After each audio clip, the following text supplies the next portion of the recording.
India में हमारे बड़े रेसलिंग यूट्यूबर्स और बाकी के कुछ अच्छे यूट्यूबर्स ने कल अनाउंसमेंट किया कि यहाँ पे हम भाई IWF हैशटैग को ट्रेंड कराने वाले हैं ट्विटर में।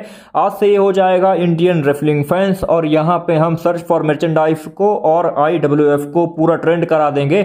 यहाँ पे हम लाइक करेंगे और इसको रीट्वीट करेंगे। जितने भी लोग हैं यहाँ पे इनको बहुत बेहतरीन तरीके से सपोर्ट कर रहे हैं। अब यहाँ पे इनका सबसे बड़ा कहना है कि भाई हमें चाहिए WWE से फुल इज्जत, और हम चाहते हैं कि भाई यहाँ पे मर्चेंडाइज अवेलेबल हो, हमारे लिए अपॉर्चुनिटीज अवेलेबल हो, और यहाँ पे WWE शोज कराए तो यहाँ पे हमें बहुत बेहतरीन तरीके से एक्सपोजर मिलेगा, और यहाँ पे इंडियन ऑडियंस के लिए भी बहुत बेहतरीन बात होगी।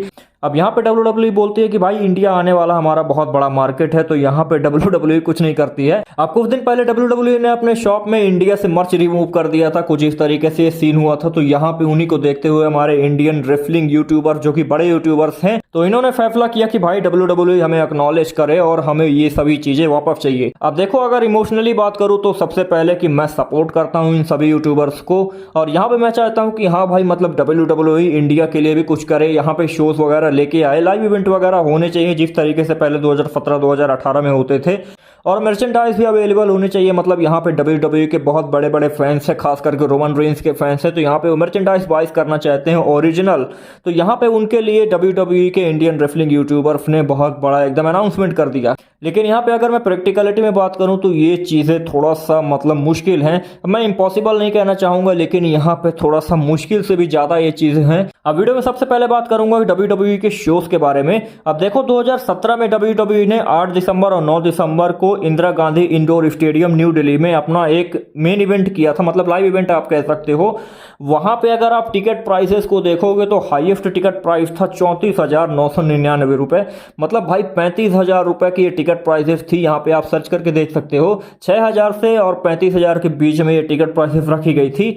अब देखो, ये टिकट प्राइस 2017 की है, लेकिन अगर मैं करंटली इसको अगर कंपेयर करता हूं ना, तो यूएस में जो रॉ टिकट प्राइस होती है वो है $41 से लेके $3500 के बीच। मतलब यहाँ पे $41 से लेके $3540 यहाँ पे दिखा रहा है। मैं स्क्रीनशॉट आपको लगा दूंगा। तो यहाँ पे अगर मैं एवरेज निकालता हूँ भाई $500, मतलब देखो एवरेज ज्यादा निकलेगा, $1000 के करीबन निकलता है। लेकिन यहाँ पे अगर एवरेज $500 निकालता हूँ ना, तो यहाँ पे अगर आप इंडिया से कंपेयर करोगे तो $500 आपके हो जाते हैं 40,690 रुपए। तो एवरेज प्राइस यहाँ पे 40,690 रुपए एक रॉ को देखने के लिए होती है। अब देखो, एवरेज रेसलमेनिया प्राइस में यहाँ पे निकाल के दिखा रहा हूँ आपको, मैं स्क्रीनशॉट भी लगा रहा हूँ। एवरेज रेसलमेनिया प्राइस होती है भाई $747, मतलब 60,762 रुपए होती है वहां पे, अगर आपको एवरेज एक रेसलमेनिया की टिकट प्राइस निकाल के दिखा रहा हूं मैं। अब यहाँ पे जो रिंग के सबसे पास वाली टिकट प्राइस होगी वो ज्यादा होगी भाई, और यहाँ पे रिंग के जो जितने भी दूर की टिकट प्राइस आप ले सकते हो तो वहां पे सबसे कम देखने को मिलेगी। तो ये टिकट प्राइस मैंने एवरेज निकाला है, मतलब ओवरऑल एक एवरेज अमाउंट आपको दिखा दिया। यहाँ पे इसमें लिखा भी हुआ है, तो भाई $747। तो मतलब देखो 60,000 रुपए का लगभग आपको रेसलमेनिया देखने को मिलता है, और 40,000 रुपए का आपको Monday night raw, Friday night SmackDown देखने को मिलता है। अब यहाँ पे थोड़ा सा मैं iPhone 14 Pro Max का आपको एग्जांपल देना चाहूँगा। भाई अमेरिका में ये $1100 में मिलता है आपको iPhone 14 Pro Max। अगर आप इसको इंडिया से कंपेयर करोगे तो ये 89,435 रुपीज़, मतलब लगभग 90,000 रुपये में आपको iPhone 14 Pro Max आपको वहाँ पे मिलता है। लेकिन देखो, अब यहाँ पे खेल क्या होता है, जब ये iPhone 14 Pro Max वहाँ से यहाँ पे आता है तो यहाँ पे कस्टम चार्जेस लगते हैं, टैक्सेशन वगैरह लगता है। तो यहाँ पे इसका फाइनल प्रोडक्ट आपको देखने को मिलता है 1,40,000 रुपए के बीच में। तो देख रहे हो लगभग यहाँ पे 50,000 का मतलब वैल्यूएशन अप देखने को मिलता है। मतलब यहाँ पे डॉलर इतना मजबूत है इंडियन रुपीस के हिसाब से कि यहाँ पे आपको लगभग 90,000 का आईफोन अगर आप अमेरिका में लेते हो तो यहाँ पे आपको मिल रहा है लगभग 1.5 लाख का, मतलब 1,40,000 का। तो यहाँ पे अगर आप देखो तो देखो ऑलमोस्ट डबल प्राइस हो जाती है यहाँ पे आईफोन के एक प्रोडक्ट की। अब इसी चीज को आप अप्लाई कर दो इनके रेसलमेनिया प्राइस में। अगर देखो 60,000 रुपए का वहां पे टिकट प्राइस जा रहा है ना, तो इंडिया में इसका प्राइस अगर यहाँ पे एक रेसलमेनिया होता है, रेसलमेनिया तो भाई बहुत बड़ी बात कर दी मैंने, रेसलमेनिया नहीं कोई और भी अगर पेपर व्यू अगर आप लगाओगे ना तो उसकी प्राइस जाएगी लगभग 90 से 1 लाख के बीच में। अब इमेजिन करो कि भाई इतना बड़ा शो अगर कोई करवाता है तो उसकी अगर टिकट प्राइस 90 से 1 लाख के बीच में होती है, तो कितने लोग हैं जो यहाँ पे इंडिया में अफोर्ड कर पाएंगे वो टिकट प्राइस को। अब देखो, एक पेपर व्यू में WWE 35 से 40,000 के बीच में लोग को भर के रखती है। अब यहाँ पे आप कहोगे कि भाई यार मतलब क्या बकवास कर रहा है, मतलब 90 से 1 लाख रुपए की जो टिकट प्राइस है सबके लिए नहीं होती है। मतलब रिंग के जो पास में बैठे वो ज़्यादा पैसे पे करेगा, रिंग के जो दूर में बैठेगा तो वो कम पैसे पे करेगा। हम कम पैसे पे करने वाली ले लेंगे। तो ये बताओ भाई कि क्या सब कोई रिंग से दूर बैठ के ही देख लोगे?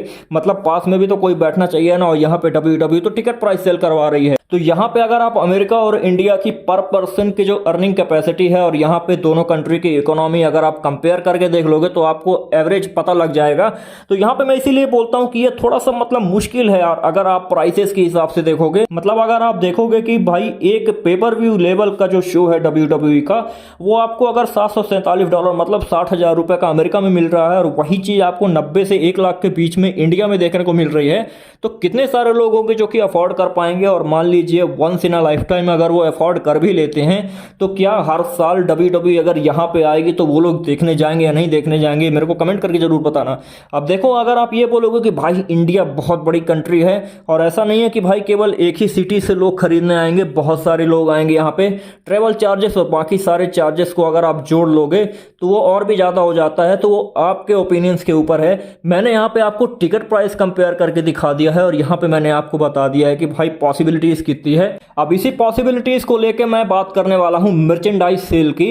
अब देखो, यहाँ पे मैं एक स्क्रीनशॉट लगाने वाला हूँ जहाँ पे एक रोमन रेंज की टी शर्ट आपको देखने को मिल रही है। यहाँ पे अगर आप WWE की शॉप में जाओगे तो ये $27 की आपको देखने को मिलती है, मतलब 2,197 रुपए, मतलब आपको 2200 रुपए में एक रोमन रेंज की टी शर्ट ओरिजिनल WWE से देखने को मिलेगी। अब देखो, आईफोन 14 प्रो मैक्स वाला कॉन्सेप्ट आप लोग फिर से एक बार जोड़ दो, क्योंकि यहाँ पे ऑलमोस्ट डबल प्राइस हो जाता है यहाँ पे आते आते। तो भाई देखो, $30 है तो $60 हो जाएगा। तो मैं $100 तो नहीं लगाता हूँ, मैं $50 ही अगर लगा देता हूँ ना, तो यहाँ पे 4,070 रुपए हो जाते हैं एक टी शर्ट की प्राइस के।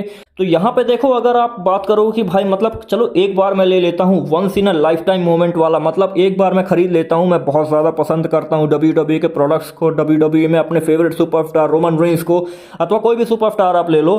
तो उसके अगर आप एक बार भी अगर खरीदते हो ना तो बहुत सारे सेल्स हो जाएंगे WWE के। लेकिन एक बार फिर से बोलता हूँ कि भाई उनको अगर यहाँ पे अपनी दुकान जमानी है, मतलब उनको यहाँ पे मर्चेंडाइज सेल करना है, तो भाई चाहते हैं कि हम कंटिन्यू सेल करें। क्योंकि देखो अमेरिका में क्या होता है, वहाँ पे कंटिन्यू मर्चेंडाइज सेल होते हैं। ऐसा नहीं होता है मतलब कि कोई एक बार अगर परचेज कर रहा है तो दोबारा परचेज ना करे। अब देखो, अगर मर्चेंडाइज सेल्स की बात करूं तो यहाँ पे इंडिया में थोड़ा बहुत पॉसिबल भी हो सकता है। यहाँ पे मतलब यहाँ पे पॉसिबिलिटीज हैं। इंडिया में लोग केपेबल हैं कि भाई इनकी मर्चेंडाइज को खरीद लेंगे। तो ऑलमोस्ट प्राइस अगर डबल भी हो जाता है तो भी यहाँ पे 2,000 से 4,000 के बीच में इतना ज्यादा फर्क नहीं मिलेगा लोगों को देखने में। लेकिन यहाँ पे जैसे मैंने टिकट प्राइसेस की बात की ना, तो यहाँ पे अगर 60,000 से 1 लाख कोई चीज हो जा रही है तो वहां पे जो कि अर्निंग कैपेसिटी बहुत ही ज्यादा होती है लोगों की, उनमें ये पॉसिबिलिटीज होने को देखने को मिलेगी। लेकिन यहाँ पे इंडिया में जितने भी ज्यादा लोग मिडिल क्लास लोग लेते हैं, तो उनके हिसाब से अगर आप सोच के देखोगे तो मेरे को ऐसा लगता है कि WWE के जो बड़े पेपर व्यू लेवल के जो शोज हैं, यहाँ पे जो लोग एक्सपेक्ट कर रहे हैं वो तो भाई पॉसिबल नहीं होने वाला है। और यहाँ पे Monday night raw, Friday night SmackDown देखने को आपको मिल सकता है या नहीं मिल सकता है, ये तो आप खुद ही कमेंट करके बताओ। क्योंकि देखो 2017 में इनका जो हाईएस्ट टिकट प्राइस था वो था 35,000 रुपए। अब 2017 की बात कर रहा हूं मैं। अगर यहाँ पे आप इन्फ्लेशन रेट वगैरह सबको जोड़ दोगे तो मेरे को लगता है कि लगभग 50,000 तक टिकट चली जाएगी इनकी, अगर यहाँ पे एक बार फिर से शो करने आती है WWE। अब देखो, at the end of the day अगर मैं बात करूं तो देखो WWE एक अर्निंग बिजनेस कंपनी है। यहाँ पे बाकी कंपनीज के जैसे वो भी एक बिजनेस करने वाली कंपनी है। यहाँ पे इनको चाहिए कि इनके मर्चेंडाइज बहुत ही ज़्यादा सेल्स हों। इनके पेपर व्यू में इनके Monday night raw, Friday night SmackDown में जितनी महंगी टिकट्स बिक सके उतनी महंगी टिकट्स ये लोग बेचना चाहते हैं। अब देखो, यहाँ पे खुद से एक चीज़ सोचो कि भाई WWE सऊदी अरेबिया में क्यों जाती है। वहाँ पे इनके पेपर व्यू में ऑडियंस की सीट ना इतनी ज़्यादा बड़ी बड़ी नहीं होती। लेकिन यहाँ पे अगर इनके टिकट प्राइस देखोगे ना तो अमेरिका से भी ज़्यादा डबल की टिकट प्राइस ये लोग रखते हैं। तो वहाँ पे वो लोग खरीद लेते हैं। तो कुछ इस तरीके से WWE डिसाइड करती है कि भाई एक पेपर व्यू से हमें कितनी ज़्यादा अर्निंग हो रही है और एक कंट्री से हमारा कितना ज़्यादा एक्सपोजर मिलता है। अब व्यूज़ की बात करो तो भाई इंडिया से जैसा व्यूज़ मिलता है तो वहाँ पे WWE को किसी भी कंट्री से नहीं मिल सकता है। मतलब यहाँ पे मेरे को एक बहुत ही अच्छी चीज़ याद है, पिछले साल अथवा शायद तक इसी साल WWE ने WWE स्पेक्टेकल नाम का एक शो लाया था। वहाँ पे अगर इस शो की आप व्यूअरशिप देखोगे ना तो लगभग 25 मिलियन चली गई थी। तो कुछ इतने ज़्यादा व्यूज़ थे।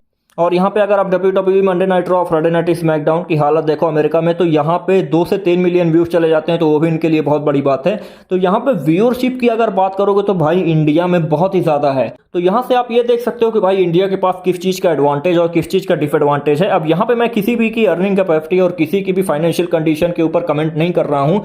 यहाँ पे मैं जितनी भी पॉसिबिलिटीज़ हो सकती है वहाँ पे मैंने गिना दिया। अब अगर आप यहाँ पे मेरा ओपिनियंस देखो तो मैं बोलता हूँ कि भाई पेपर व्यू लेवल के जो शोज़ हैं उनकी पॉसिबिलिटीज़ बहुत ही ज़्यादा कम है इंडिया में होने की, लेकिन हो सकता है कि WWE करवा सके। मतलब देखो WWE तो WWE है, वो किसी भी तरीके से करवा सकती है, लेकिन यहाँ पे मर्चेंडाइज तो भाई 110% पॉसिबल है। WWE को मर्चेंडाइज यहाँ पे लेके आना चाहिए और भाई लोग डिजर्व करते हैं। जब लोग इतने ज़्यादा व्यूअरशिप देते हैं WWE को, इतने ज़्यादा सवेरे 4 बजे अपनी नींद खराब करके Monday night raw, Friday night SmackDown लोग देख रहे हैं, तो WWE को भी कोशिश करनी चाहिए कि वो भी अपने फेवरेट सुपरस्टार्स के मर्चेंडाइज को सेल कर सकें। तो कुछ इस तरीके से वीडियो था, कुछ इस तरीके से इस वीडियो में पॉसिबिलिटीज़ की बात की थी। अब मेरे को हेट मत करना, मैं सबसे पहले ही मैंने ऑलरेडी बोल दिया था कि मैं सपोर्ट करता हूँ। आई होप ये वाला कॉन्सेप्ट आपको समझ में आया होगा, और अगर आप पहली बार आए हो तो इस पोस्ट सीरीज को जरूर सब्सक्राइब करना।